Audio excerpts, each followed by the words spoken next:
Bonjour à tous et à tous, on se retrouve ici sur YouTube pour ceux qui me connaissent déjà et pour ceux qui ne me connaissent pas encore, eh bien enchantée. Je m'appelle Mélanie, je suis kinésithérapeute et naturopathe et je crée du contenu à visée éducative et préventive autour de la santé naturelle et du bien-être, notamment sur Instagram sous le pseudo Mélanie BLFI. Pour vous expliquer un petit peu les raisons de cette vidéo, eh bien, j'ai accouché le 4 septembre dernier de mon tout premier bébé, Arthur, à la polyclinique Majorelle, et donc qui se trouve à Nancy.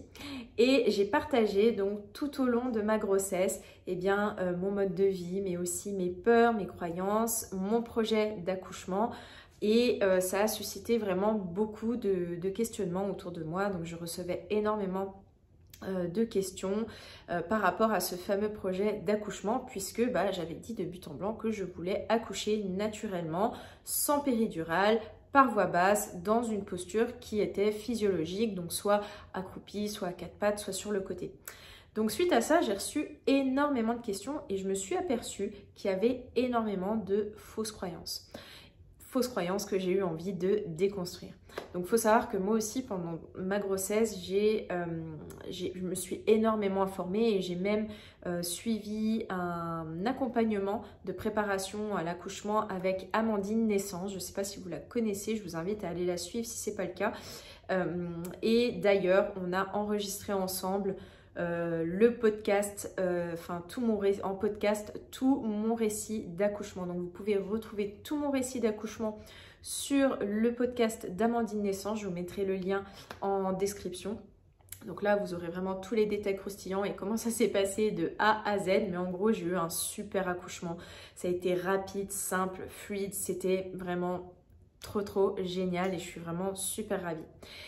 Donc j'ai été suivie tout au long de ma grossesse par ma gynécologue, le docteur Ariane Zektouvny, que vous allez retrouver dans la vidéo juste après, puisque le but de cette vidéo, c'est d'interviewer deux gynécologues qui m'ont accompagnée. Donc il y a Ariane qui m'a accompagnée tout au long de ma grossesse. J'allais la voir une fois par mois en cabinet. Et il y a Rémi Pilot, c'est le gynécologue qui m'a accouchée. Donc j'ai vraiment créé un super lien avec ces deux gynécos que j'aime vraiment beaucoup. Et je trouve vraiment que c'est des super gynécos. Donc j'avais très envie de vous les présenter et puis surtout de leur donner la parole pour qu'ils viennent aussi déconstruire certaines croyances. Donc le but, c'est de répondre à des questions que vous m'avez posées sur Instagram. Donc j'ai répertorié une quinzaine de questions et vous allez voir, ils vont y répondre. On va y répondre ensemble, échanger autour de ça pour que vous puissiez vraiment avoir toutes les réponses concernant l'accouchement physiologique et puis vous y préparer au mieux si c'est à vous aussi votre projet ou tout simplement si vous voulez en savoir plus parce qu'actuellement vous êtes enceinte. J'arrête d'épiloguer, je vous laisse maintenant avec le cœur de la vidéo avec mes deux super gynécos et je vous dis à tout bientôt sur Instagram. Ciao.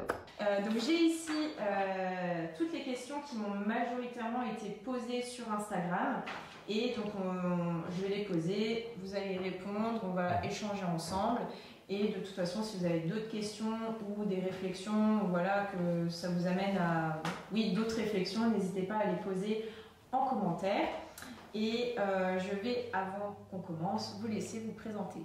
Bon, je commence. Donc moi, je suis le docteur Ariane Zektouvny, j'ai 41 ans et je travaille à la polyclinique Majorelle depuis 2017. J'y exerce essentiellement l'obstétrique et donc j'ai un cabinet situé en face de la clinique pour accueillir les patientes pour les consultations. Voilà. Et moi, du coup, c'est Rémi Pilot, donc je suis également gynécologue obstétricien. Je travaille également sur Majorelle. Je suis le dernier en fait à avoir rejoint l'équipe il y a un an et 2 mois maintenant. Sinon, je suis un pur produit lorrain. J'ai tout fait en Lorraine, l'externat, l'internat, le clinica. J'ai travaillé 1 an ensuite en tant que praticien hospitalier et je me suis installé il y a 1 an et 2 mois. Top. Et vous êtes combien de gynéco à la polyclinique? On est 6 gynéco-obstétriciens. D'accord. Et donc vous tournez Voilà. 24 heures sur 24, il y a toujours quelqu'un de garde pour assurer la permanence des soins. Voilà. Et donc pour en fait un petit peu le deal entre guillemets, pour pouvoir être suivi par un d'entre vous, il faut donc accoucher à Majorelle. Alors c'est plutôt dans l'inverse en fait. Si vous souhaitez accoucher à Majorelle, il faut que vous ayez fait au moins les 2 dernières consultations du 8e et du 9e mois. de manière à ce que nous, on ait un œil sur votre dossier. Et puis que ça peut être un suivi par un praticien qui ne fait pas d'obstétrique, donc les gynécologues médicaux. Ou une sage-femme libérale avec qui on travaille en étroite collaboration, ou même un médecin généraliste, puisqu'il y a des médecins généralistes qui ont une formation et qui, en fonction des endroits où il n'y a pas d'offre de soins adéquate, peuvent suivre les grossesses si elles sont physiologiques. C'est même très appréciable d'avoir plusieurs personnes qui donnent le point de vue sur une patiente, sur un dossier, sur toute une histoire en fait. Ça permet aussi d'avoir plusieurs points de vue et de ne pas passer par exemple à côté de certaines choses. Après, en gros, on travaille tous de la même façon.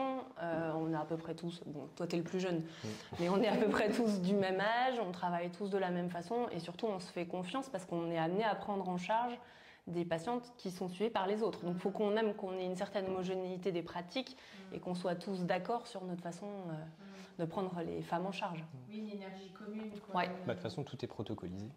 On discute de certains dossiers, on se met d'accord. Un gynéco ne peut pas donner une conduite à tenir et que celui qui arrive derrière dise autre chose. On est tous sur les mêmes protocoles, de toute façon, il n'y a pas trop d'originalité.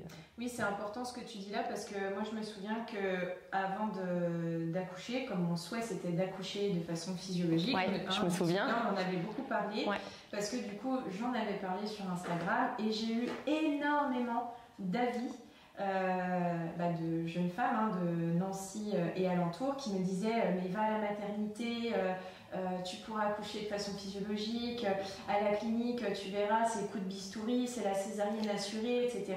etc.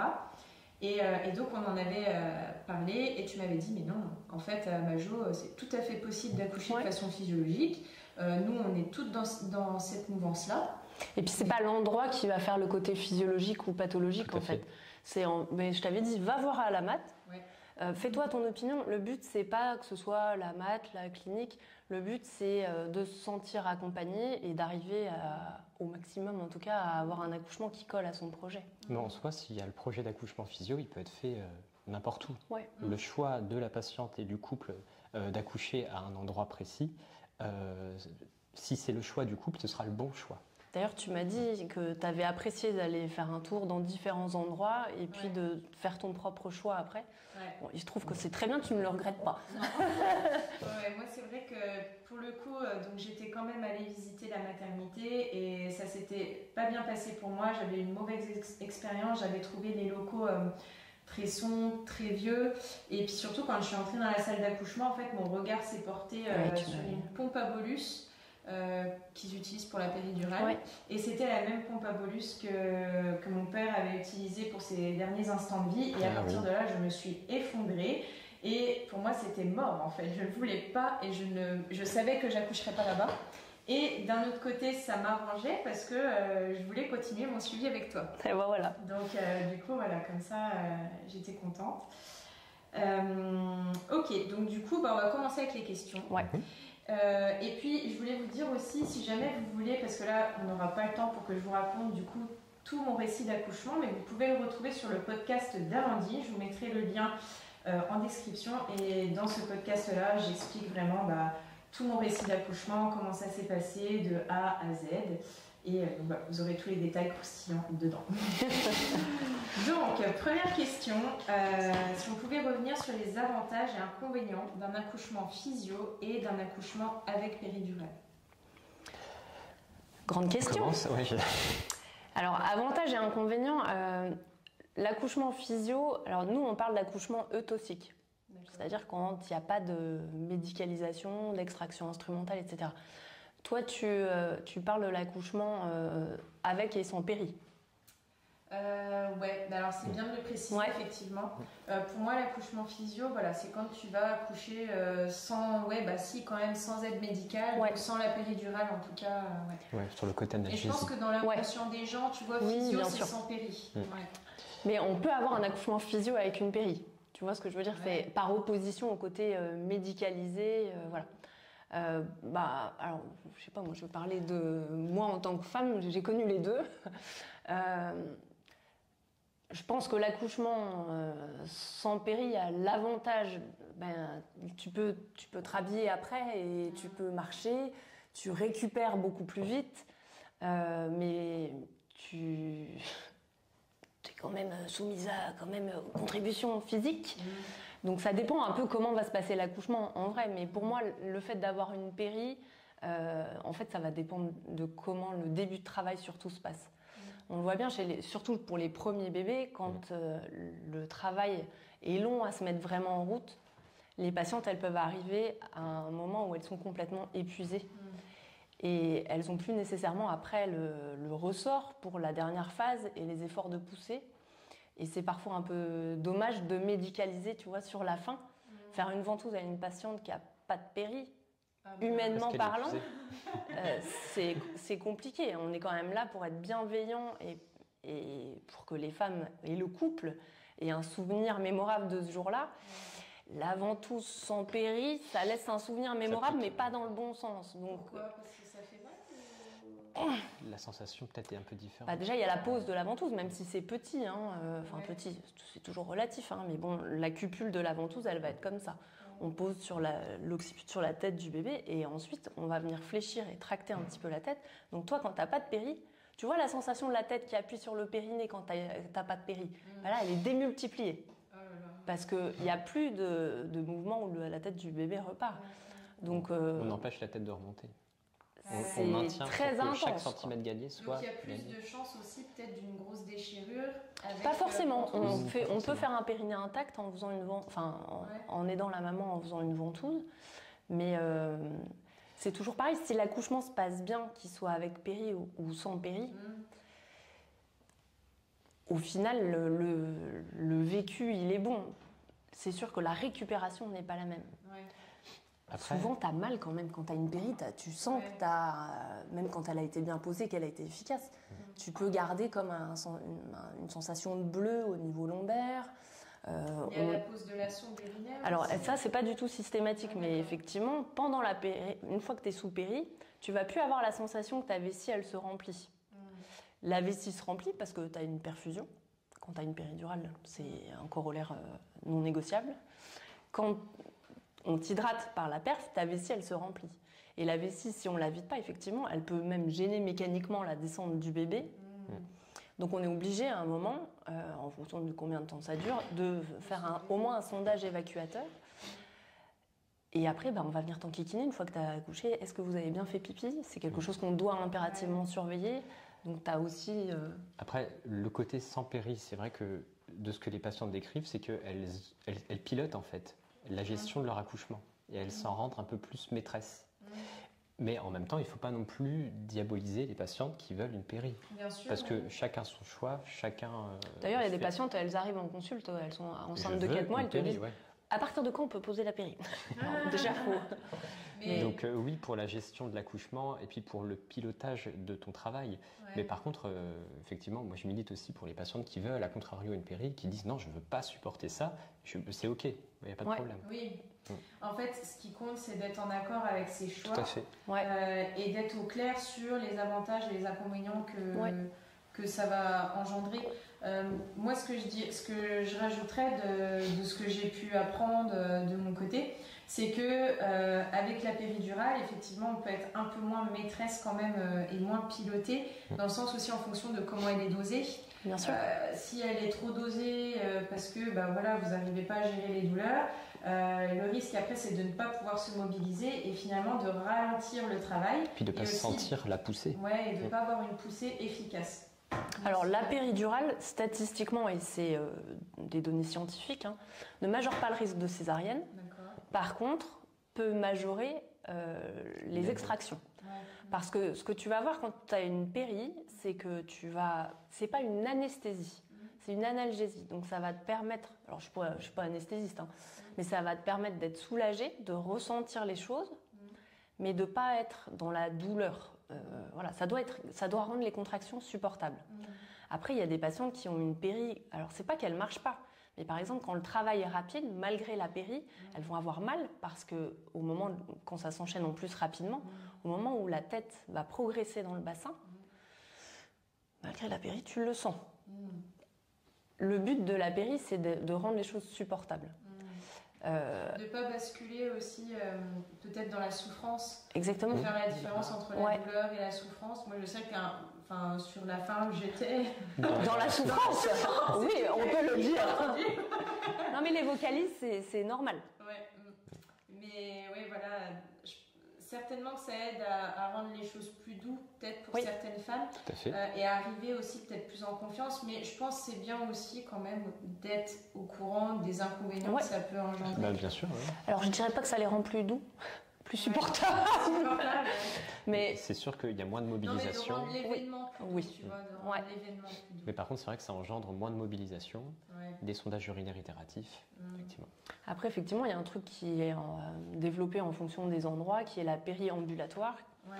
Alors qui se fait pas trop. Pas trop, mais on a des kits là, je crois. Et ça permet en fait aux patients de pouvoir se mobiliser. Mais bon, je pense qu'il faudrait que ça se développe, voilà. Et puis aussi qu'il y ait tout ce côté justement de préparation à l'accouchement qui je trouve est encore un peu trop minime bien sûr, justement par rapport au fait de savoir se mobiliser, de pouvoir visualiser qu'est-ce qui se passe quand on accouche, comment le bébé descend, comment je dois me positionner, comment mon mari peut appuyer sur mon bassin pour m'aider, ce genre de choses. Et puis il y a aussi tout l'accompagnement des sages-femmes pendant le travail qui sont formées à des mobilisations, à certaines positions d'engagement.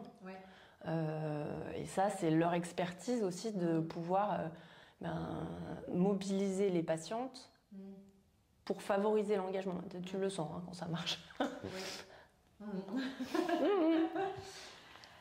Deuxième question, que faire quand on a peur de l'accouchement? Comment s'y préparer? Déjà, je pense que le maître mot, c'est d'en parler, en fait. D'en parler avec... alors moi, pour le coup, c'est vrai que j'ai la version du gynécologue homme, je pourrais jamais me mettre à votre place. Mais par contre, c'est sûr, en parler, c'est la première des clés. Et maintenant, en parler à des personnes qui l'ont déjà vécu. Une sœur, une mère, une grand-mère, une amie, une gynéco, un gynéco. Le problème, c'est que les gens racontent souvent quand ça se passe pas bien. Exactement. Donc après, t'es pétri dans une espèce d'angoisse, ça s'appelle la tocophobie. Enfin, je veux dire, il y a quand même un nom qui a été inventé pour décrire les femmes qui ont peur de l'accouchement. Ça veut dire que non seulement ça existe, mais c'est fréquent. Les gens pour qui ça se passe bien, et heureusement, c'est quand même la plupart des accouchements, ils racontent très peu leur accouchement. Puis il y a un petit peu ce truc aussi que quand on tombe enceinte, les autres femmes se sentent obligées de raconter leur accouchement. Et c'est vrai qu'elles vont souvent raconter les choses les moins positives. Et puis il n'y a pas toujours de filtre. Donc quand tu racontes ça à une femme enceinte, ça ne fait qu'entretenir sa crainte du moment. Mais effectivement, ce que dit Rémi est très juste. Quand tu vois la patiente dès le début de la grossesse, tu peux désamorcer un certain nombre de choses. Tu peux les aiguiller aussi. Il y a des patientes qui veulent faire une préparation yoga, d'autres aptonomie, d'autres très tradis. Il y a plein de choses maintenant qui existent. Effectivement, c'est pas forcément quelque chose que le grand public connaît. Mais en fait, si tu as envie de te préparer d'une certaine façon, et quel que soit le but à la fin, accouchement physio ou pas, il y a quand même beaucoup de choses qui existent aujourd'hui, qui n'existaient pas il y a 10 ans. Donc c'est dommage que ce ne soit pas plus connu, parce que ça aussi, ça va générer un dialogue, une préparation qui va faire que tu peux aussi arriver à l'accouchement en étant sereine. Oui, et puis comme tu dis, en fait, le maître mot, c'est de parler, de s'informer, et puis je trouve de s'entourer aussi de professionnels de la santé en qui on a confiance, avec qui ça fait écho, et parce que ça amène de la confiance. Si ça match, de toute façon, ça veut dire que... Mais je pense des deux côtés. Totalement. Troisième question, quand demander la péridurale et quand est-ce trop tard? Alors, trop tard, je dirais que ça arrive vraiment très rarement. Enfin, c'est vraiment quand on est sur la partie basse. Mais... je pense que ça dépend déjà de la parité. C'est-à-dire que c'est ton premier enfant, en vrai, tu as le temps. Même à dilatation complète. Même en partie haute, partie moyenne, c'est encore on va dire possible. Que le truc standard, c'est qu'une fois que le travail a commencé, pour un travail de primipare, il n'est pas rare que ce soit 1 cm par heure. Et puis qu'une fois qu'on est à dilatation complète, on peut se laisser 3 heures, sous réserve que tout soit bien. Alors moi, ça me fait rire quand tu dis ça, parce que moi, ça n'était pas du tout ça. Ouais, mais t'avais pas de péri. Donc forcément, tu ressens les choses. Donc forcément, tu l'as l'envie de pousser. Ouais, mais tu vois, à un moment donné, j'étais là, j'en peux plus, j'ai une césarienne, je veux qu'on me le sorte. clairement, on n'aurait pas pu me la mettre, la péridurale, ça allait trop vite en fait. Et je voyais des fois, c'est vrai que ça va très très vite. Ouais. Après, mais c'est pas fréquent pour le premier. Mais une fois que tu as la dilatation complète, tu peux encore attendre 3 heures que le bébé descende de lui-même le plus bas possible sous l'effet des contractions. En gros, ça veut dire que si le rythme cardiaque du bébé le permet, eh ben, on attend que la maman ait envie de pousser. Et ça, même avec une péri, tu la ressens. Et que le bébé soit le plus bas possible, ce qui veut dire que la maman aura le moins d'efforts après. Parce que ça peut durer quand même un moment. Après, en soi, on n'aime pas forcément la proposer en tout cas trop tôt non plus, parce qu'on a peur d'inhiber le travail. C'est vrai que ça peut mettre un holà, tu vois. Si après on est obligé de mettre de l'ocytocine, c'est anti-physio. C'est contre-productif. L'idéal, c'est 4-6 cm, effectivement. Ouais, une fois que le col est... En vrai, avant, on disait il faut être à 3 cm sur un col centré, très souple, très fin, complètement effacé. En vrai, aujourd'hui, on est quand même plus dans la mouvance de... On pose la péri quand il faut la poser. C'est-à-dire, la dame, elle a mal de fou, tu peux pas la soulager. Elle a déjà essayé le ballon, la baignoire, le spasfon... voire la morphine, hein, parce que des fois on essaye aussi la morphine. Elle a déjà été dans la baignoire, elle est restée dans... Et son col ne bouge pas. Il y a un moment, tu te dis que déjà il faut soulager la patiente, parce que c'est quand même le premier niveau. C'est vrai que c'est dur. Et puis des fois, le fait d'être soulagé, le col il lâche. Et les dames, elles passent de un doigt à complète. Ouais, moi c'est ce qui s'est passé en fait à partir du moment Ouais, où la je suis baignoire, entrée dans la baignoire. J'ai mais elle est magique cette baignoire. Tellement détendue. Et le col s'est ouvert. Ouais. Ah ouais, mais par contre ça a été super vite après et j'ai bien douillé. Quand ça va vite, c'est intense quoi. Après, si c'est ton troisième, que tu arrives, tu peux très bien arriver, t'es à 4 cm, et puis quand tu arrives, on fait toujours un petit monite pour vérifier le bien-être du bébé, voilà. On dit on vous fait un petit bout de monite, et puis après, si vous voulez la péri, ok. Des fois on la pose tout de suite parce qu'on sent que derrière, ça va aller vite. Ça appuie fort, voilà. Et des fois, l'anesthésiste arrive, la dame s'assoit pour la péridurale, elle rompt la poche des os par exemple, et ça pousse. Et l'anesthésiste il repart. Et pourtant la dame en théorie, tu vois, elle aurait pu l'avoir sa péri. Bon, après quand ça va vite, c'est que de toute façon tu n'auras pas le temps d'être soulagée même si on te pose la péri. Ouais, c'est peut-être aussi pour ça, tu vois, ça serait bien que les femmes soient plus préparées à une version physiologique de l'accouchement, même si elles veulent la péridurale, parce qu'il peut avoir, il se peut que le jour de l'accouchement, en fait, on n'ait pas le temps de poser tout à fait. la péridurale, et ça peut être, je trouve, encore plus frustrant, et puis créer de la peur. Quand on ne s'est pas préparé à cette éventualité-là. Puis ça nous arrive tous les mois, on garde, de toute façon. Les patientes arrivent tellement rapidement. Je t'ai dit, moi, c'était pas un souhait d'accoucher sans péri pour mon troisième. J'ai pas attendu à la maison. C'était vraiment... Pour moi, je m'étais même pas posé la question. Je suis arrivée, j'ai accouché. Et c'est pour ça qu'aujourd'hui, quand j'ai des patientes qui arrivent et qu'on leur dit « C'est trop tard, madame », je vois dans leur regard et je comprends tellement ce moment où tu te dis... Oh putain, je vais accoucher sans péri quand je savais ce qui allait m'arriver. C'était mon troisième, je suis gynéco. Mais pour autant, ce moment où tu comprends que tu n'auras pas ta péri, il est hyper violent. Bon, t'accouches dans les 10 minutes qui suivent, donc t'as pas trop le temps. Mais effectivement, je pense qu'il faut quand même se dire que... alors à Majo, on a de la chance. On a un obstétricien, un pédiatre et un anesthésiste en permanence sur place. Ça veut dire que c'est pas comme dans certains hôpitaux où tu as l'anesthésiste qui est là, mais pour tout l'hôpital, et que s'il y a un bloc où il va pas prioriser la péri. Mais c'est vrai que je pense que les femmes devraient avoir plus d'infos sur l'accouchement sans péri pour être un peu plus armées au cas où. Parce que la péridurale, t'as dit tout à l'heure, donc elle diminue la sensation des contractions, c'est ça? Mais elle n'empêche pas la sensation... du bébé qui passe, tout ça. En fait, elle va diminuer la douleur. Mais la sensation du toucher et de la dilatation sera toujours là. T'es pas anesthésié. C'est pas comme quand on... Alors, encore une fois, je suis pas anesthésiste, mais la péridurale n'est pas la même chose que, par exemple, la rachianesthésie qu'on utilise quand on fait une césarienne, où là, en plus de... Alors, non, tu peux sentir le toucher, mais tu n'as pas la douleur, et en plus tu as souvent un bloc moteur, c'est-à-dire que tu bouges plus les jambes, et en termes de sensation, par contre, le toucher, non, tu l'as quand même. En fait, tu ressens ni le chaud, ni le froid, ni la douleur, mais tu ressens les choses. Ça doit être particulier. Oui, elles le disent. Ouais, souvent. Donc oui, et quand est-ce trop tard? Du coup, c'est trop tard quand on est à dilatation complète? Bah, ça dépend. Si c'est ton premier, tu peux encore la poser. Mais... Est-ce que tu seras complètement soulagé? Ça dépend combien de temps, mais je te dis, si c'est 3 heures après finalement que tu accouches, tu auras quand même pu bénéficier de ces 3 heures avant le moment où tu vas pousser. Si c'est ton troisième, bah, des fois, tu t'assois pour la péri et pouf, ça pousse. Mais c'est sûr, quand la tête est à la vulve, on va avoir du mal à poser la péri quand même. Puis de toute façon, tu peux pas te positionner. Et puis de toute façon, elle n'aura pas le temps, il y a ça aussi, elle n'aura pas le temps d'être efficace. Donc tu n'auras pas forcément les bienfaits du truc alors que tu vois.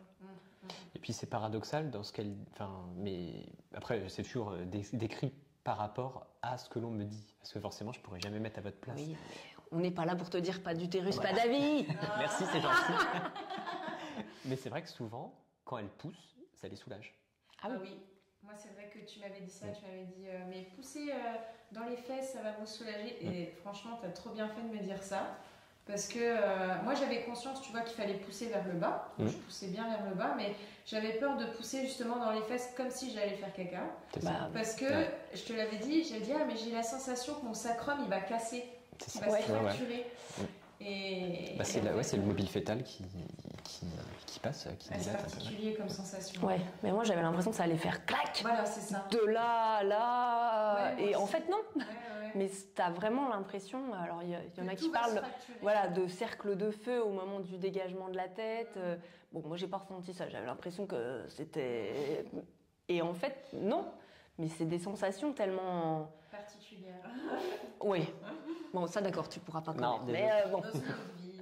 Peut-être. Tu l'as connu dans une autre vie, c'est pour ça que dans cette vie-là, t'es gynéco. Bah, ça se trouve. Alors, donc pourquoi faire un accouchement physiologique avec un gynécologue plutôt qu'avec une sage-femme? Attention. Touchy. Non, la première chose, c'est qu'une sage-femme, comme un gynéco, peut tout à fait faire un accouchement. Il n'y a aucun problème et il n'y a pas de malaise là-dessus. Alors, elles sont formées pour et c'est leur travail. Maintenant, c'est vrai que j'ai certaines patientes qui viennent me voir au cabinet et qui me disent « je veux d'emblée avoir un gynécologue sur place au cas où il y ait une extraction ou quoi que ce soit, ou même si on a idéalisé l'accouchement, quelque chose ne se passe pas comme prévu. Et ne veut pas forcément perdre de temps. Voilà. Bah moi j'avoue que, alors bien sûr, hein, mes collègues sages-femmes, surtout les nôtres à Majorelle, elles sont parfaites, ça, il n'y a pas de souci. Elles savent faire les accouchements, elles peuvent le faire, et puis des fois, elles le font parce que soit on est occupé à côté, soit le bébé arrive comme une fusée. Mais tu parlais d'un troisième part tout à l'heure qui n'a pas le temps de la péri, voilà. Là, des fois, nous, on n'a pas le temps d'arriver. Et elles savent faire et elles le font très bien. Il se trouve qu'à Majorelle, c'est comme ça depuis toujours. Parce qu'avant, effectivement, chaque gynéco venait accoucher ses patientes jour et nuit. Bon, il se trouve qu'aujourd'hui, c'est plus tout à fait comme ça et qu'il y a un praticien de garde pour 24 heures qui fait tous les accouchements de tout le monde. Des 6, quoi. Des 6. Ouais. Bon. Après, en vrai, c'est vrai que habituellement, le gynéco, il est appelé pour les accouchements qui ne sont pas physiologiques. Et effectivement, c'est très perturbant pour l'avoir vécu, parce que jusqu'à ce que je travaille à Majorelle, c'est comme ça que ça fonctionnait. En gros, tu es appelé quand ça va pas. Tu arrives, tu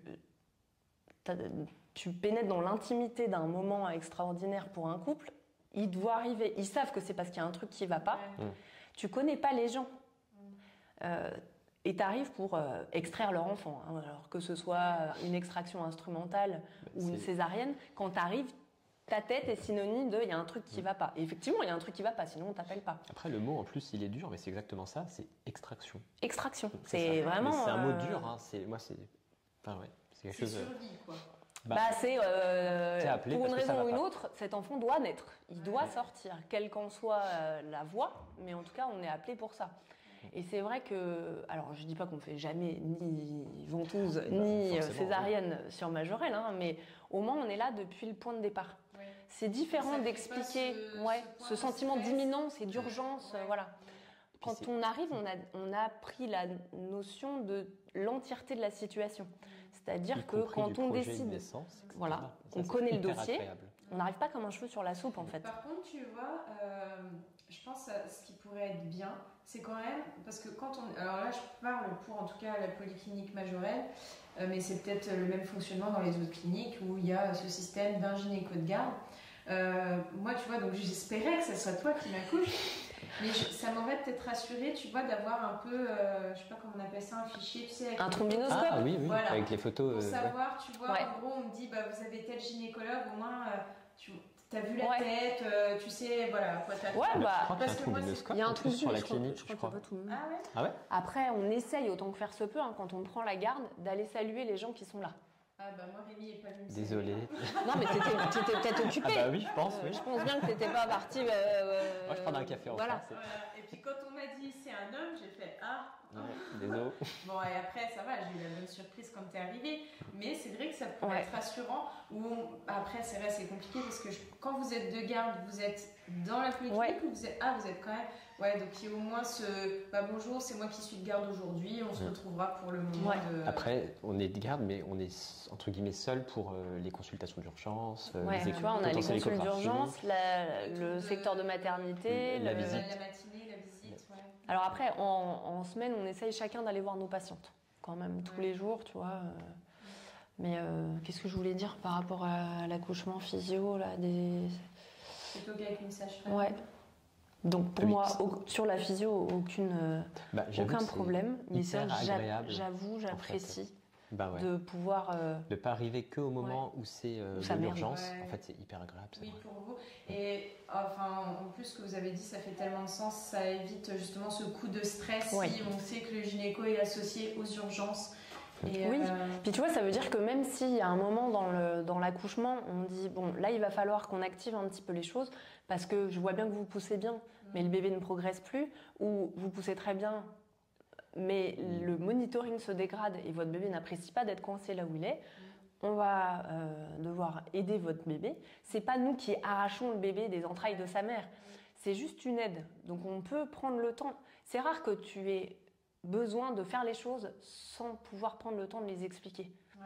Et en fait, si tu te rends compte que si tu es présent depuis le début et que tu expliques les choses, les gens, en fait, ils te font confiance. Oui. Et ça se passe bien. Ça a été ça, à un moment donné, il était question de mettre la ventouse parce que son cœur ralentissait. Depuis pratiquement 7-8 minutes, Ouais. Et donc quand il m'a dit ventouse, j'ai fait non, c'est mort. En plus, je me souviens, c'était pas uniquement des petits ralentissements épisodiques, c'était vraiment un vrai ralentissement prolongé. Et là, il t'a dit ventouse et t'as tout donné. Ah ouais, voilà. Alors, une poussée. Après, c'est pas, tu vois, c'est pareil quand on dit, c'est pas un problème d'efficacité de la maman. C'est juste que nous, à un moment, on doit dire les choses et que c'est pas que vous poussez pas bien à ce moment-là ou que vous faites mal en fait. C'est juste que nous, on a quand même le monito qui résonne. Putain, on a l'oreille quand même. Oui, vous avez plusieurs indices santé, sécurité auxquels vous devez faire attention. Et voilà, donc je pense qu'on peut résumer par non seulement ça met plus en confiance la maman et du coup ça peut instaurer aussi ce climat de confiance qui est favorable à l'accouchement physio. Totalement. Et puis en plus pour vous c'est mieux aussi de votre point de vue parce qu'au moins il n'y a pas ce côté on vient que pour les urgences et on est associé que quand ça merde quoi. Mais après parce qu'on a souvent la question mais du coup les sages-femmes elles sont pas un peu frustrées, déçues de pas aller au bout. Alors déjà des fois elles le font. Et puis en fait on a l'avantage de travailler dans une structure à taille humaine. Ce qui fait qu'à l'accouchement, il va y avoir donc, le couple et puis la sage-femme qui a suivi tout le travail. Et tu vois bien que... Moi, pour le coup, Anne, elle était là jusqu'au bout à me tenir ma jambe, à faire renfort pour que je puisse pousser dans son bras. Pour moi, c'est ce que je disais dans le podcast. Ton repère. Ça crée, oui, en fait, c'est ça que je veux dire. C'est que tu vas avoir l'intimité du moment avec le couple, la sage-femme qui a été là depuis le début, la nounou, enfin l'auxiliaire de puériculture, qui est venue, qui s'est présentée avant, et le gynéco. Et en fait, ce trio-là qui entoure en fait le couple, ça fait partie d'une histoire complète. C'est-à-dire que quand on parle de patientes avec les sages-femmes, même elles le disent, c'est la dame qu'on a accouchée. On a fait un travail d'équipe en fait. Oui, c'est ça. C'est vrai que des fois, c'est nous qui récupérons la gloire, c'est nous qui sortons le bébé au final, mais en fait, ça n'est pas possible sans le travail qui est fait en amont. Et c'est pareil, des fois ça dure longtemps quand même le travail, pendant tout ce temps-là, il y a un vrai lien qui se crée avec la sage-femme, qui reste l'interlocuteur privilégié, et tu vois bien qu'il y a un truc qui se crée. C'est ce que je disais dans le podcast, j'aurai toujours en mémoire Anne dans mon cœur, et même toi, juste pour le travail que vous avez fait et comment vous m'avez accompagnée. Et justement, on me posait la question sur Insta, on m'avait fait plus la réflexion en mode mais Mélanie, arrête de dire qu'il t'a accouché, c'est toi qui as accouché. Mais moi je disais, j'avais pas de problème avec ça, au fait de dire il m'a accouché, parce que pour moi c'était un travail d'équipe en fait. Ouais, c'est vraiment ça. C'est un peu un abus de langage, parce que moi je vais pas dire je t'ai accouché, c'est je t'ai accompagné, je t'ai aidé. Mais après c'est un raccourci, mais ça restera ton accouchement et le tien. Oui. Mais pour moi, j'ai pas de problème avec le fait de dire que tu m'as accouché, tu vois, paradoxalement, malgré que j'ai accouché physiologiquement et toute seule. Alors, 5e question, à quel moment est-ce une urgence de faire une césarienne lors d'un accouchement physiologique et quelles sont les alertes? Déjà, accouchement physiologique et césarienne ne vont pas ensemble du tout. Ouais. Alors du coup, est-ce que quand tu dis accouchement physiologique, là tu parles du... Imagine, moi j'étais partie dans mon projet d'accouchement physio, je fais mon travail et là à un moment donné on va me dire non là c'est césarienne d'office. Alors pour le coup, si on propose d'aller en césarienne, c'est forcément qu'il se passe quelque chose. C'est jamais une césarienne de confort ou une césarienne physiologique, ça n'existe pas. Oui. En fait, si on part sur un accouchement physio, tant mieux, tout va très bien. Et si on propose la césarienne à un moment ou à un autre, c'est qu'il y a quelque chose qui ne va pas. Il y a une disproportion fœto-pelvienne, donc le bassin de la maman est peut-être trop petit par rapport à la taille, au gabarit fœtal. Il y a des signes ou alors de le bébé n'a pas bien mis sa tête et du coup ne descend pas, la progression n'est pas optimale. Des signes de souffrance au niveau du monitoring, le liquide qui devient teinté, la maman qui commence à chauffer. Enfin, c'est jamais une césarienne de confort. Si on le propose, c'est forcément qu'il y a quelque chose derrière. Ce qui est délicat, c'est si tu étais partie en césarienne, mais que c'était une césarienne urgente, si tu n'as pas de péridurale, c'est une césarienne sous anesthésie générale. Parce que l'arraché-anesthésie, encore une fois, je ne suis pas anesthésiste, mais en théorie, il faut quand même compter entre le moment de l'arraché-anesthésie et le fait qu'on puisse t'ouvrir, 15 minutes. Donc nous, on a en gros des césariennes de différentes couleurs en fonction des urgences. Césarienne en code vert, donc il faut la faire, mais on a le temps. Exactement. Césarienne code orange. On prend le temps. Généralement, on a le temps. Césarienne code rouge, en gros, code rouge, c'est on a 15 minutes pour sortir le bébé. Donc là, si tu n'as pas de péridurale, parce que quand il y a une péridurale, on peut réinjecter du produit. Ne me demande pas les dosages non plus, tout ça, mais on peut en tout cas essayer. Et si la dame sent et qu'il faut qu'on aille vite, là on convertit secondairement en anesthésie générale. Alors ça ne veut pas dire qu'il faut avoir une péri au cas où tu es une césarienne code rouge. Ça reste quand même pas la majorité des accouchements et heureusement. Mais c'est un des points sur lesquels jouent les anesthésistes au moment de la consultation. Moi, alors après, oui, tu vois, c'est ce que tu dis dans le podcast aussi. Oui, voilà. Tu dis que... Il m'avait vraiment mis le doute, tu vois, et c'est vrai qu'il y a un peu ce truc de jouer sur les peurs où tu te dis, bon, ouais, c'est vrai. Après, moi, j'ai accouché sans péri. Le premier truc que je me suis dit, au moment où elle m'a dit... je me suis dit, il va y avoir un truc, je vais finir en nager. Bon, des formations professionnelles. Après, heureusement, ça reste rare. C'est anecdotique. Les codes rouges, c'est vraiment rare. Oui. Mais sur le mois, moi, je dois en faire une. Enfin, vraiment. Une césarienne. Attends, une césarienne code rouge, c'est quand même pas bon. C'est quand même moins que ça. Hein. J'espère. Non, je sais pas, faudrait faire les stats, tiens. J'en ai fait une la semaine dernière, mais ça faisait longtemps que ça m'était pas arrivé. En fait, on a aussi, les sages-femmes comme nous, une formation à analyser le monitoring. Et en fonction des anomalies du monitoring, tu peux corréler le type d'anomalie au risque d'acidose, puisque c'est comme ça qu'on voit ce qu'on disait avant, souffrance. Voilà. En vrai, normalement, on ne doit pas dire souffrance. Mais si votre bébé naît avec un pH acide, je la fais courte, il risque d'avoir des séquelles au niveau cérébral. Et on sait que telle anomalie du monitoring, si elle dure tant de temps, est corrélée à ce risque-là d'acidose. Et du coup, c'est pour ça que pour ton accouchement, je n'aurais pas laissé 10 minutes de bradycardie fœtale qui persiste. Ouais, mais en fait, c'est ça que je dis. Tiens, à un moment donné, je vous voyais, vous regardez tous les deux là, je me dis putain, il y a un truc qui va pas. Et c'est pour ça que j'ai. Il y a beaucoup de choses qui passent dans nos regards. C'est ça. On parle. Et je voyais que vous ne disiez pas tout. Et c'était. à la fois frustrant et à la fois je me suis dit bon là faut y aller quoi. Mais... En fait on communique beaucoup par le regard et l'avantage qu'on a d'être une petite structure c'est qu'on connaît tout le monde. Et avec un simple regard, vous savez que... Et en plus, on n'a pas forcément besoin de parler parce qu'on sait tous les signes qui doivent amener à une naissance en tant de temps. Donc c'est vrai qu'on connaît notre travail et puis c'est vrai que tout passe par le regard et il faut aussi que ça reste un moment sympa et magique pour le couple. Donc on va pas dire j'ai peur, j'ai machin. Mais on comprend quand même, hein. On comprend qu'il faut y aller, quoi. Je me suis dit là il y a un truc là. Mais regarde, ça a été efficace. Ah bah oui, ça a été efficace. Non mais après on le dit pas pour que les dames. Ouais c'est vrai, ça peut. Comment préparer son périnée à l'accouchement? Eh ben ça c'est ce dont je te parlais avant. C'est que moi, pour le coup, je ne maîtrise pas du tout tout ce qui est préparation en amont. Et du coup, c'est vrai que je travaille avec beaucoup de sages-femmes qui font de l'acu, de l'homéo, de la fascia, de la sophro, enfin vraiment plein de choses que je ne maîtrise pas. Et je préfère déléguer pour ce genre de choses. Ça, j'avoue que le risque de faire trop de choses, c'est de devenir mauvais en tout. Donc ça, je délègue. Mais avec vos connaissances médicales, peut-être on pourrait du coup reformuler la question. Qui je trouve sera plus intéressante. Est-ce que le périnée a besoin d'être préparé pour l'accouchement? Avec des huiles par exemple? Est-ce qu'il a besoin? Que ce soit avec des huiles ou pas, finalement, est-ce qu'il a vraiment besoin d'être préparé ce périnée? Je pense que ça peut pas faire de mal, si tu veux. Après, on voit bien qu'il y a des tissus. Plus friables que d'autres. Il y a plus toniques que d'autres. Voilà, il y a l'inverse en fait. Tu peux avoir les tissus très toniques. Les anciennes sportives ou les anciennes sportives, les cavalières, on dit toujours qu'elles ont un périnée très tonique. Pourtant, c'est pas forcément celles qui vont avoir des grosses déchirures.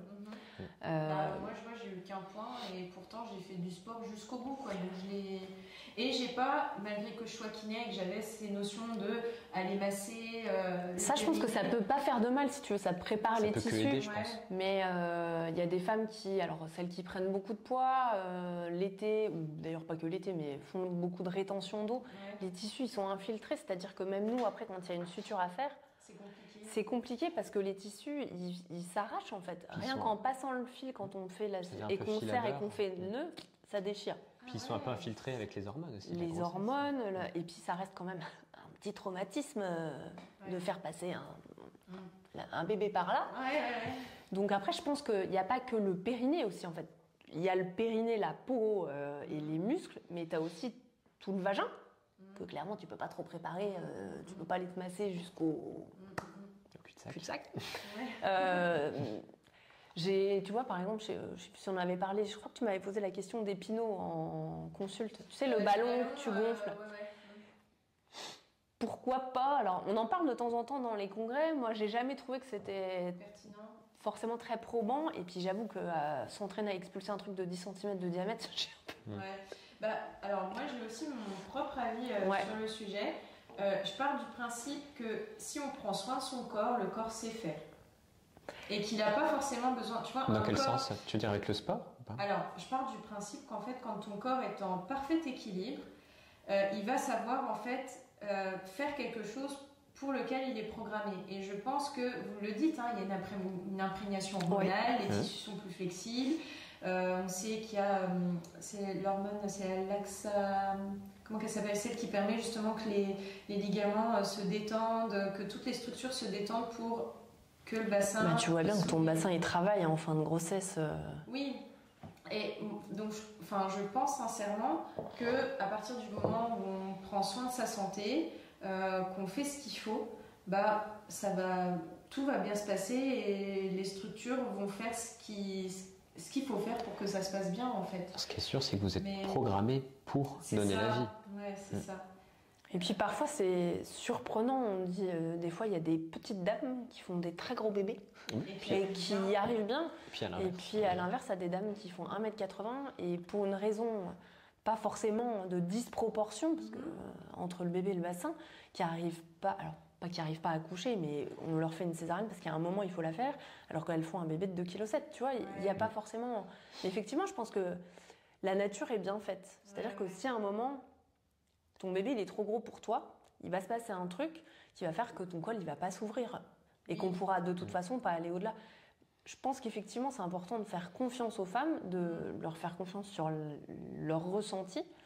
Nous, après, on est un peu biaisés parce qu'on va avoir notre expérience aussi et puis nos sensations. C'est-à-dire que une dame qui, au 9e mois, c'est hyper favorable, mais même si on attend un gros bébé, que la dame n'est pas grande, c'est-à-dire que le col il a déjà commencé à travailler, que le bébé est déjà engagé dans le bassin à l'examen, ben, celle-là, je ne vois pas pourquoi on irait l'embêter avant à surmédicaliser. Tout à fait. Donc, ouais, je suis d'accord. Je pense qu'en préparant, on ne peut pas faire de mal de toute façon. Ouais. Parce que... oui, dans tous les cas, oui, effectivement, ça ne fera pas de mal. Par contre, là, je pense où c'est essentiel peut-être d'aller masser ensuite, c'est à l'après. Et ça, je pense qu'on n'est vraiment pas assez sensibilisé là-dessus. J'en parlais hier en story. Ouais. Et je trouve, tu vois, par exemple, j'ai une de mes consultantes, on lui a diagnostiqué une vestibulite. Ouais. En fait, elle pensait constamment qu'elle avait des mycoses. Et puis, avec le suivi, on s'est rendu compte qu'il n'y avait plus rien, quoi. Mais elle avait encore toujours cette gêne à l'entrée du vagin qui lui créait aussi des douleurs pendant les rapports. Et puis, en remontant dans son histoire, je lui dis, oui, mais regarde, en fait, tu as ça depuis ton accouchement. En la questionnant, je me suis rendu compte qu'en fait, elle n'avait pas forcément eu cet accompagnement ou à savoir, elle avait eu un déchirement. Il y avait des points de suture alors. Voilà, et ça n'avait pas été massé.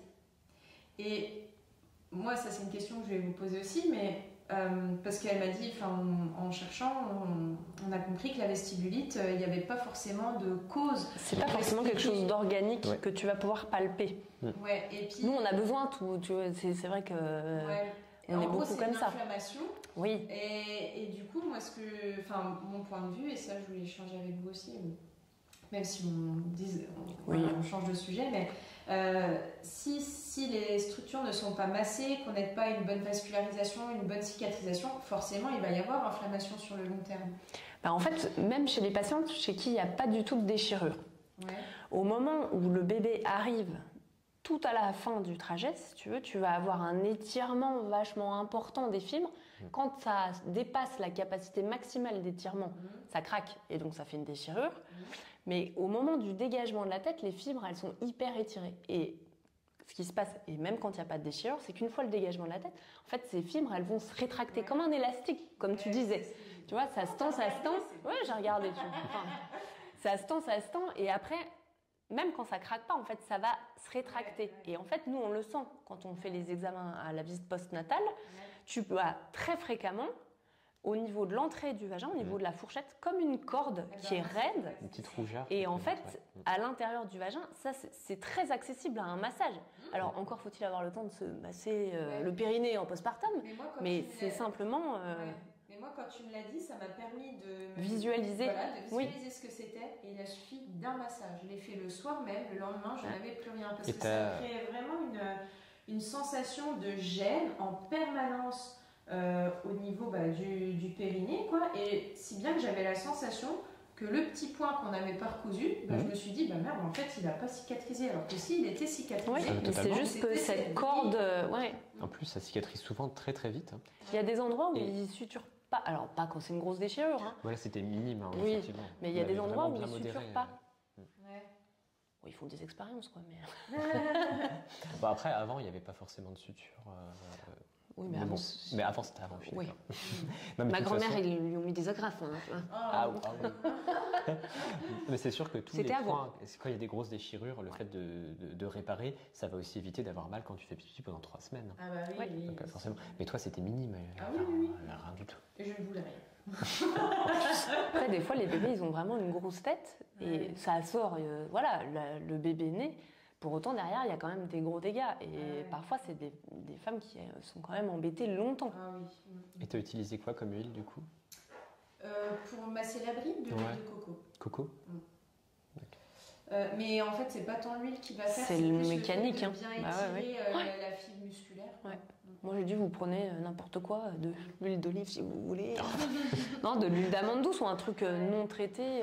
En fait, c'est vraiment pas ce avec quoi tu vas masser. C'est plus facile avec de l'huile parce que ça glisse. Mais au final, c'est l'action mécanique plutôt que ce avec quoi tu masses. Je pense que moi, ça a bien marché parce que je suis kiné, que j'ai cette sensation. Tu as une notion d'anatomie aussi. Je sais masser et tout, mais c'est vrai que une femme lambda, je suis pas sûre qu'elle arriverait à bien se le... Bah, je pense que ça peut aussi être évoqué quand elles font la rééducation périnnéale avec la sage-femme. Mais encore faut-il aussi en parler. Et c'est pas forcément quelque chose que... Mais moi, j'en avais parlé à ma sage-femme, elle l'avait pas vu. C'est toi qui m'as dit que j'avais ça. On continue. Allez. Nous avons encore beaucoup de questions. Comment se faire confiance et supporter les contractions, en gros, ne pas les subir? La préparation. Oui. Oui, je dirais ça aussi. Je trouve ça hyper dur en fait de se faire confiance. Ouais. Et puis, parce que tu es dans un moment particulier. Et puis tu sais pas. Et puis je pense qu'il n'y a pas de recette miracle. En fait, il n'y a pas de recette miracle. Ouais. Je pense que c'est l'empirisme. C'est quand tu te retrouves face à la situation, tu sais comment l'appréhender. Mais sinon, mais sinon, en parler et surtout, discuter. Oui, moi j'ai trouvé que finalement le fait d'avoir la sage-femme avec moi, ça me rassurait parce que en gros, elle me disait bah oui, c'est normal. Et juste le fait qu'on me dise bah oui, c'est normal. Cette sensation-là est normale. Ça rassure. Et je trouve encore une fois, il faut aller peut-être écouter des témoignages de femmes qui ont accouché de façon physiologique. Il faut s'informer sur la douleur, comment elle peut être. Elle peut être au niveau du ventre, elle peut être dans le dos. Ça, c'est bien de le savoir. Même si effectivement, on peut vite se faire surprendre par la douleur. Enfin, moi, je savais que ça ferait mal. Mais je ne m'attendais pas à une douleur aussi intense et aussi prenante. Après, j'ai eu le cas de figure que tu m'avais expliqué le plus douloureux parce que j'ai rompu la poche des os dès le début du travail. Et donc, mais heureusement que je ne le savais pas, que c'était le pire cas de situation. La tête, elle appuie directement. Du coup. Tu n'as plus le ballon en fait qui est la poche des os. Donc tu n'as plus d'amorti entre le bébé et l'utérus. Ouais, c'était horrible. Faut pas dire. mais elles sont aussi beaucoup plus efficaces. Oui, oui. Parce du coup, ça a été hyper rapide. Mais donc, comment se faire confiance, effectivement, c'est tout le travail qu'il va y avoir avant, avec peut-être du yoga, de la méditation, le travail autour du souffle, pour savoir en fait se connecter à son corps. Et puis mieux appréhender la douleur, savoir accueillir la douleur en fait.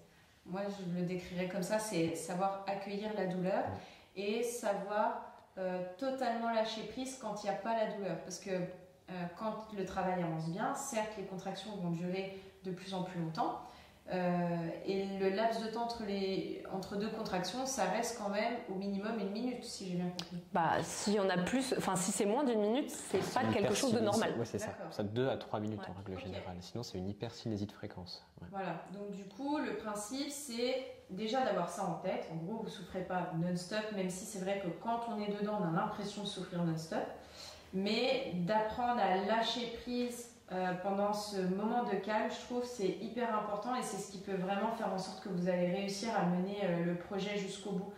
Moi pour le coup, même si c'était très intense, très dur, très douloureux, les moments de repos entre les contractions, le fait de savoir justement me recentrer, revenir dans mon corps et profiter de ce moment de repos, je pense que c'est ça qui a permis que j'ai pu aller jusqu'au bout en fait. Puis je pense qu'il y a aussi le fait que bon, déjà, tu sais qu'à la fin, tu vas quand même avoir la plus belle des récompenses.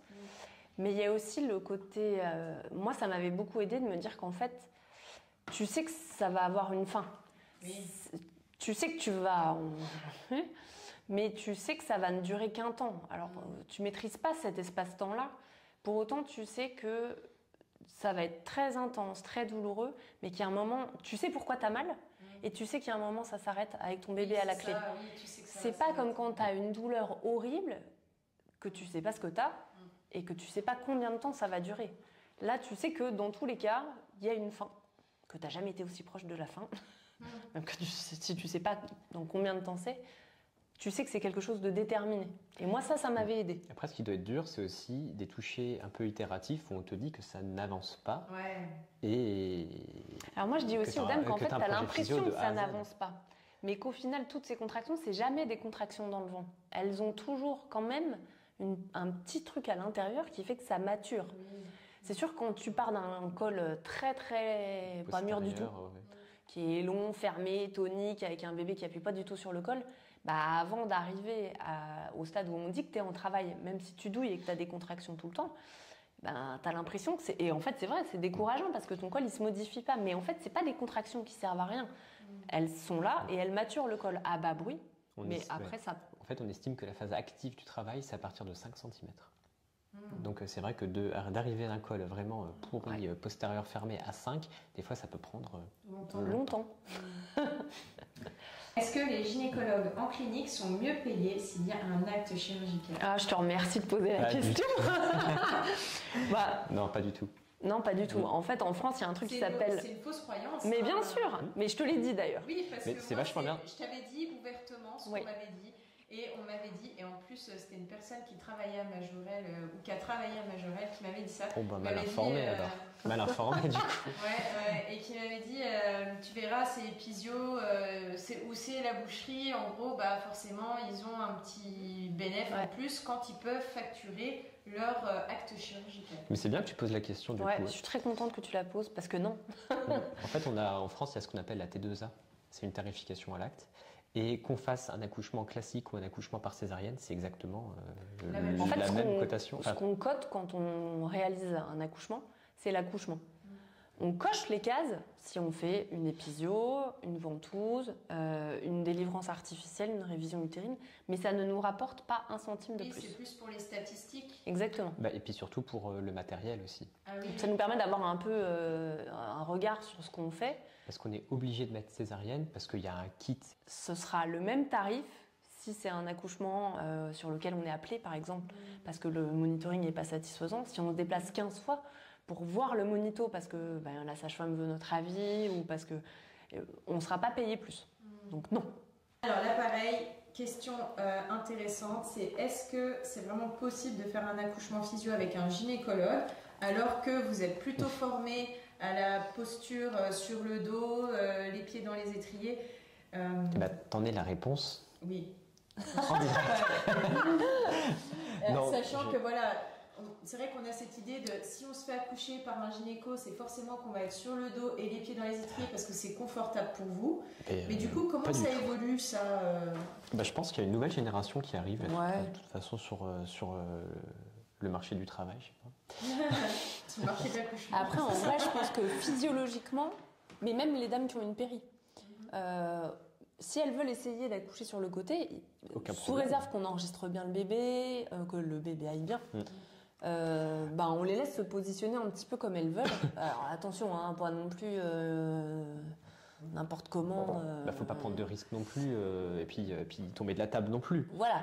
Mais un accouchement sur le côté, on a des barres aussi derrière. Enfin, donc on peut se mettre accroupi sur le lit, tenir les barres. Après, de toute sans façon, péri, c'est encore les plus simple. meilleures positions, c'est accroupi ou sur le côté. Et ça, sur le côté, c'est tout à fait possible. Alors moi, personnellement, je préfère sur le côté parce que je trouve que l'engagement est plus physio.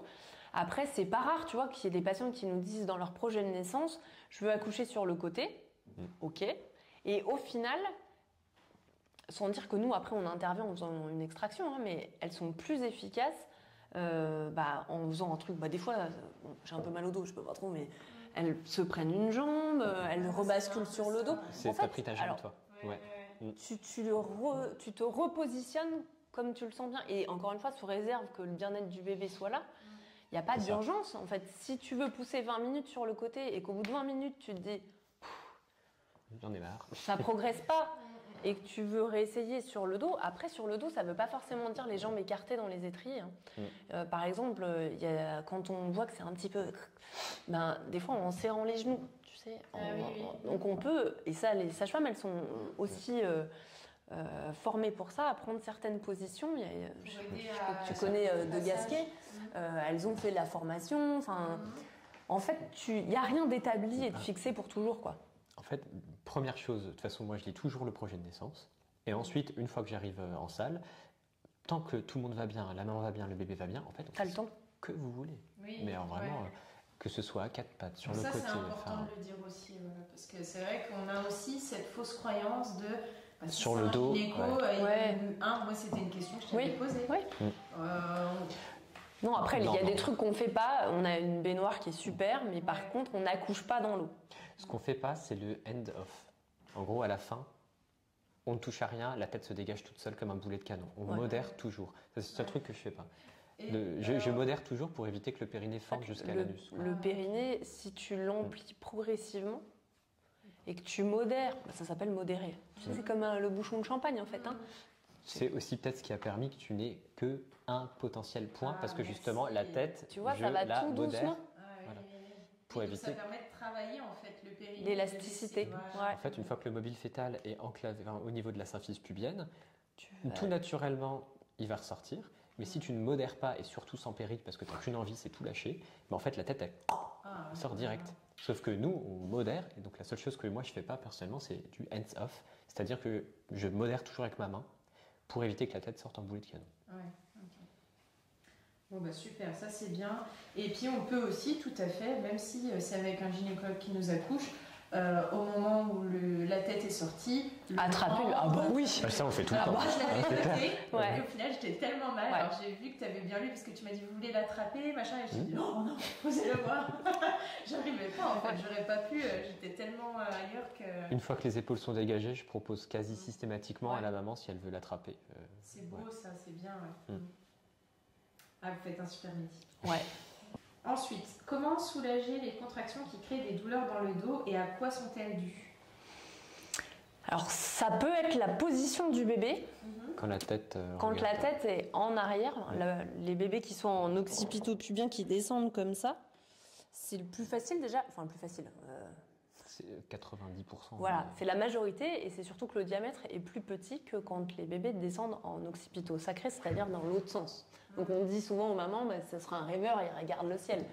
Mais en fait, le diamètre est plus important et surtout, le bébé va descendre un peu plus il va appuyer plus dans la concavité du dos et l'irradiation des contractions, du coup, elle est plus douloureuse parce qu'elle est vraiment plus postérieure. Du fait de la position du bébé. En fait, c'est le front qui se met sous la symphyse et du coup, c'est le diamètre antéro-postérieur de la tête qui racle en arrière.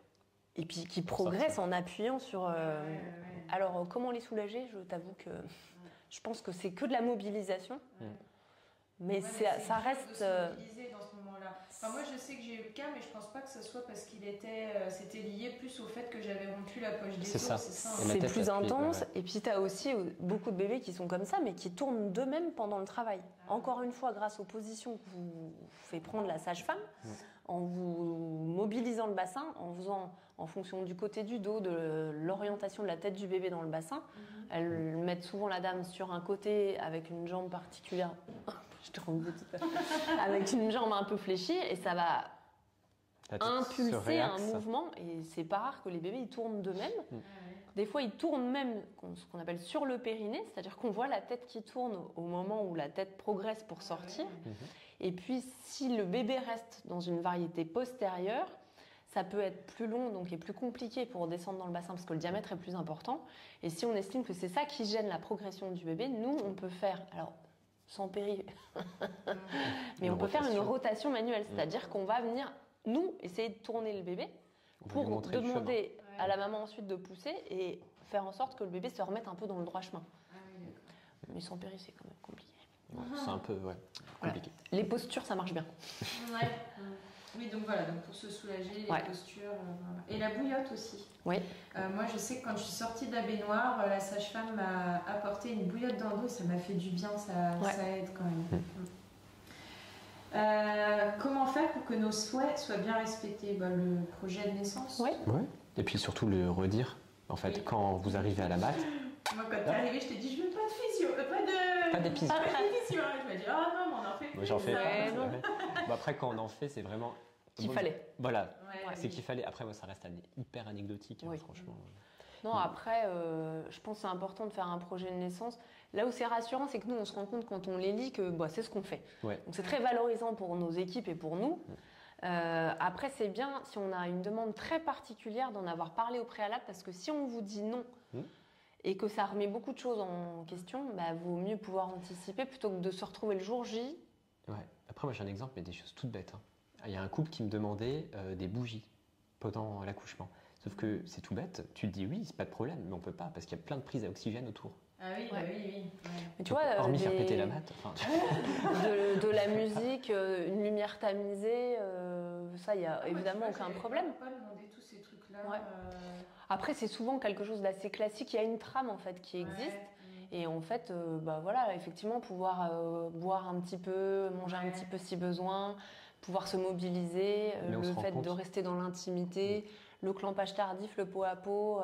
Mais on se rend compte qu'en fait, toutes les cases sont déjà quasi cochées, parce que justement, c'est une nouvelle génération qui arrive. Ouais. Et puis qu'on est aussi sensibilisé. Je pense qu'aujourd'hui, on n'accouche pas 15 fois dans une vie. Donc si on veut permettre aux couples de vivre un truc vraiment, alors exceptionnel, c'est toujours exceptionnel, mais de vivre le truc comme ils l'entendent, faut qu'on se donne un maximum. Et c'est la motivation de tous ceux qui travaillent en périnatalité de toute façon. Donc c'est hyper bienveillant dans notre façon de relire, parce que des fois j'ai l'impression d'être la maîtresse d'école, tu sais, qui regarde. Mais c'est hyper bienveillant et surtout c'est vraiment pour dire ça évidemment, ça voilà. Ce sera peut-être pas faisable. Ce sera peut-être pas faisable. Et puis il y a aussi tous les inconnus que tu maîtrises pas quand tu rédiges ton projet de naissance. Mais c'est bien de savoir ce que tu veux et de savoir ce que tu veux pas. Et après d'accepter, mais ça tout le monde en fait le met dans le projet de naissance. Ouais. En cas de nécessité, je m'en remets complètement à l'équipe médicale. Et ça c'est hyper important pour nous aussi, parce que ça veut dire que les gens nous font confiance et que s'il y a la confiance, ça va être plus facile, surtout si jamais il y a besoin d'agir et d'agir en urgence, quoi. Mais du coup, le rédiger, le faire lire à ton gynéco avant et le redonner quand tu arrives en salle de naissance. Puis souvent, c'est inclus après dans les dossiers, donc même si c'est pas ton gynéco le jour J, tu sais que la personne de garde, elle va le lire. Forcément, oui. La personne de garde et puis les auxiliaires et les sages-femmes. Donc on est tous conscients des souhaits des couples. Bon, top. Ouais. Ensuite, donc, la réussite d'un accouchement physio est-il déterminée par notre état de fatigue en fin de grossesse? C'est intéressant ça, parce que... Moi je suis sincèrement convaincu que oui. Ah ouais? Ouais, parce que si tu es fatigué, imagine que tu n'as pas été supplémenté en fer, que tu es crevé, c'est un marathon pour la maman. C'est un gros effort physique, mais moi en même temps je me suis dit oui, mais le corps nous étonne et c'est vrai que des fois avec les hormones, il y a des ressources. Mais je pense que même si t'es crevé, de toute façon le jour J, je trouve ça magique. Il y a un moment, paf, t'accouches. Mais après t'as des ressources insoupçonnées. Mais que tu sois crevé ou pas, ce jour-là t'auras des contractions et puis tu vas accoucher. Mais c'est sûr que après, si t'es crevé, tu ne vas pas le vivre pareil. Moi je trouve que c'est un marathon pour la maman et pour le bébé. C'est comme si tu commences une course pour un marathonien avec déjà des kilomètres dans les jambes, si tu as déjà un taux de fer tout pourri et une hémoglobine toute basse. Il y a la supplémentation que tu apportes. Après, tu as plein de trucs. De se préparer physiquement, tout à fait. Faire du sport, de faire du yoga, de te supplémenter si tu as besoin. Respirer correctement, tout ça. Je trouve que c'est hyper important parce que moi c'est justement ce que j'avais dit en story quand je me préparais. Je me disais, en fait, un marathonien, il va pas arriver à son marathon sans avoir fait d'entraînement. En fait, il va faire 4 à 5 séances par semaine, il va empiler les kilomètres et il fait attention à son alimentation, à son sommeil, à son hydratation. Je trouve que et s'il arrive crevé, il va pareil. Et s'il arrive crevé à son marathon, il va pas courir longtemps. Mais tu as quand même beaucoup de paramètres qui rentrent en compte. Tu as quand même beaucoup d'insomnie, tu n'es pas confort, le bébé bouge, la nuit tu dors pas bien, tu récupères pas bien. Tu peux dormir, te coucher à 21h et te lever à 9h si tu n'as pas d'autres enfants. Mais... Moi je dormais bien. Mais pour autant, tu n'as pas forcément un sommeil de qualité. Parce que tu vas avoir des remontées acides, parce que tu vas avoir le bébé qui bouge, que tu vas te lever 12 fois pour aller faire pipi. Mais alors, pour le coup, tu ne penses pas que tous ces symptômes-là, qui sont gênants, la constipation, les troubles du sommeil, les remontées acides, ça ne peut pas justement être prévenu s'il y a une bonne hygiène de vie? Ça peut, tu peux diminuer plein de choses. Moi, c'est ce que je pense en tout cas. Mais tes envies de faire pipi, ce sera quand même... Les envies de pipi, le fait que le bébé il tape, ça c'est vrai, on n'y peut rien. C'est sûr que la constipation avec des règles alimentaires, oui, ça peut aider. Voilà, mais je pense qu'après, tu vois, il y a plein d'autres facteurs sur lesquels on peut agir. De toute façon, tout ce qui est bon à faire est bon à faire. Voilà. Ensuite. Alors oui, on me demandait ce que j'avais mangé pendant mes heures de travail pour m'aider à avoir de l'énergie et à quel moment on doit s'arrêter de se nourrir. Enfin, à quel moment on doit arrêter de se nourrir. Alors, moi, pour le coup, j'avais pris un petit déjeuner, des fruits et 3 tartines de nocciolata. Parce que je m'étais dit, allez, aujourd'hui quand même, voilà. C'est plaisir. Et ensuite, on est parti et pendant tout le moment du travail, pourtant on avait pris des fruits, des bananes, des trucs comme ça. Et en fait, j'étais tellement dans la douleur que j'ai rien pu manger. Le seul truc que je lui ai demandé, je lui ai dit, oh, dans mon sac, il y a des tic-tac, amène-moi 2 tic-tac. Je les ai même pas finis. En fait, je les ai pris sur le moment du repos et quand la contraction est revenue, je les ai sortis et je les ai posés. Et en fait, il n'y a que ça, mais par contre, ça m'a fait du bien. De sucer quelque chose à la main, tu vois, ça m'a... tu sais, il y en a qui disent qu'il faut prendre une sucette. Oui, bouche molle, col mou. Ouais, voilà, après... J'avais des sucettes, mais t'as pas envie, en fait, quand t'es dans la douleur, t'as pas envie. Je pense qu'il faut pas arriver à jeun, parce que toutes nos patientes, quand elles viennent pour un déclenchement, par exemple, on leur dit, vous venez comme vous êtes, vous prenez votre petit-déj, vous arrivez après. C'est sûr que t'as besoin d'énergie, tu sais pas justement pour combien de temps tu pars, ton marathon, combien de temps il va durer. Après, je pense que ça dépend quand même beaucoup si tu as une péri ou pas de péri. Dans tous les cas, tu peux boire. Ça, c'est sûr. Alors, bon, c'est sûr que les trucs bien... Le chocolat chaud, tu vas le vomir de toute façon. Et c'est pas tout à fait conseillé. Éviter les sodas, plutôt de l'eau... éventuellement une infusion qui nous plaît, qui nous fait du bien. Mais alors, parce qu'il y a un petit peu ce truc aussi quand même de oui, mais une fois qu'on arrive à l'hôpital, on n'a plus le droit de boire, on n'a plus le droit de manger. Alors c'était le cas avant. C'était avant. Mais il y a des nouveaux labels maintenant. Dans le label IHAB, donc c'est les maternités amies des bébés, il y a une petite ligne justement pour que les mamans puissent s'alimenter et s'hydrater. Ça reste faut que ça reste voilà, tu vois. En même temps, t'as pas envie de te taper ta choucroute quand t'es en travail. C'est ça. De toute façon, effectivement, on peut pas. Puis tu vomis. Clairement, tu manges. Si c'est trop, tu vomis. C'est ça. Moi, c'est vrai que j'avais plus besoin de boire par moment un petit peu d'eau. Et puis, il y a eu ces 2 fameux tic-tac. Mais c'est tout, quoi. Et je lui avais quand même dit, oui, si jamais il y a une urgence, tu leur dis que ce matin, au petit-déj, j'avais pris, je lui avais quand même dit. En fait, c'est ce que l'anesthésiste nous disait, parce qu'on parlait du label IHAB à midi en réunion. Effectivement, l'anesthésiste, alors, il dit toujours qu'il faut quand même avoir, dans un petit coin de sa tête, la possibilité que ça puisse que tu puisses aller au bloc pour une césarienne sous anesthésie générale. Et pour eux, c'est un risque important si la maman n'est pas à jeun, parce qu'il y a un risque au moment de l'intubation d'inhalation. C'est-à-dire que le contenu de l'estomac va remonter et risque de passer dans l'arbre respiratoire, ce qui peut entraîner détresse respiratoire, infection et puis arrêt respi, voilà. Bon, après, attention, non, mais...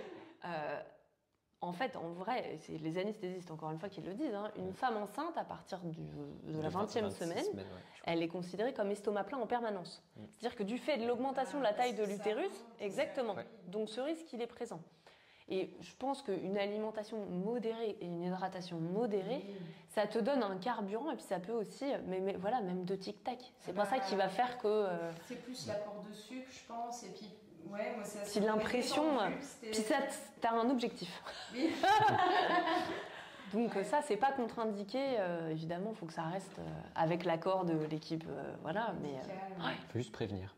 Voilà. Et puis savoir ce que tu peux faire. Les trucs vraiment gras, enfin le sneakers par exemple, je pense que c'est. De toute façon, t'as pas envie de manger des trucs comme ça quand t'es en plein travail. Mais non, en fait, le mieux c'est de demander à l'équipe ce que tu peux ou pas manger, et puis on dira pas non, t'as pas le droit. Mais au moins, c'est surtout l'hydratation en fait dont tu as besoin, je trouve. C'est ça. Totalement. Comme si on court en fait. Quand tu cours, exactement. T'as envie de manger, t'as juste envie de boire. Quoi. Comme pendant les phases où les mamans elles poussent quand on s'installe pour l'accouchement. Des fois, t'as vraiment la gorge sèche et t'as juste besoin d'un petit peu d'eau et ça te fait potion magique, quoi. Ça te rebooste. Top. Et enfin.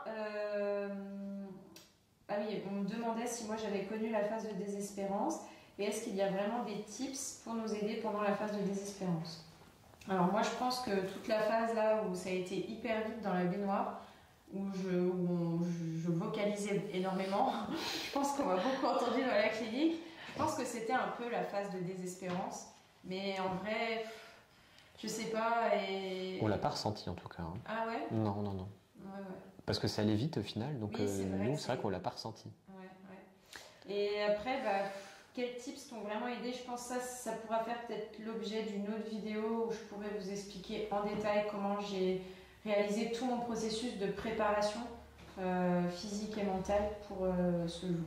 Mais tu vois, je pense que la phase de désespérance dont tu parles, alors moi je ne l'ai pas connue parce que ça a été trop vite, mais je pense que c'est un peu comme quand tu cours, quand tu fais une course, justement, on disait qu'il y avait une analogie. Putain, tu sais, alors moi j'ai pas fait de marathon, hein, mais quand tu fais un SMI, tu te dis, t'arrives au 15e, t'as l'impression que t'as déjà plus de jambes, tu te dis, putain, mais pourquoi est-ce que je me suis imposé ça alors que j'étais pas obligée, comme l'accouchement sans péri, et puis tu te dis, putain, mais je vais jamais y arriver, je vais jamais y arriver, tu te mets à marcher, et puis tu te dis, oh non, mais j'arrête, quoi. Et puis tu sais pas pourquoi, tu trouves en toi la force à un moment d'aller jusqu'au bout, et cette sensation quand tu passes la ligne d'arrivée. Ah oui. Toute ta vie, tu seras fière d'avoir accouché sans péri. Ah oui. Celles qui ne le font pas n'ont rien à renier de la valeur de ce qu'elles ont accompli. Il n'y a pas de mieux ou moins bien, mais pour toi, c'est la gratification personnelle. Tout à fait. C'est vrai que j'avais écouté beaucoup de témoignages de femmes qui disaient ça. C'est vrai qu'une fois qu'on l'a fait, on a l'impression qu'il n'y a plus rien qui peut nous atteindre parce qu'on a l'impression en fait qu'on a déjà surmonté un peu l'insurmontable. Et c'est vrai, c'est tellement fort. Ça devient ton échelle de... Ouais, c'est ça. Tu te dis, je l'ai fait. Donc, et justement, j'avais passé un pari avec une copine. J'avais dit, de toute façon, si j'accouche sans péri, je vous fais un marathon, les filles. Eh ben, tu passeras par la phase de désespérance. Et ça vient juste, ça sera plus dur le marathon que l'accouchement lui-même, je ne sais pas. Mais tu seras tout aussi fière. Ouais, voilà. Bon, et ben nous avons terminé nos questions. En tout cas, un grand merci à vous. Merci à toi. Parce que c'est vrai que c'est hyper important d'avoir ce dialogue hyper ouvert et fluide avec des professionnels de la santé et surtout des gynécos. Donc un grand merci à vous. Non, mais merci à toi pour l'invitation, c'était avec plaisir. Eh ben, top. En tout cas, on espère que la vidéo vous a plu. Si vous avez des questions, n'hésitez pas à les poser en commentaire. J'avoue. Vous pouvez me retrouver sur mon compte Insta Mélanie Vialfi et retrouver nos super gynécos avec toute l'équipe de la Polyclinique Majorelle sur leur compte Instagram. Pareil, je vous mettrai à l'écran leur compte. Je vous remercie. Merci. Je vous dis à tout bientôt. À bientôt.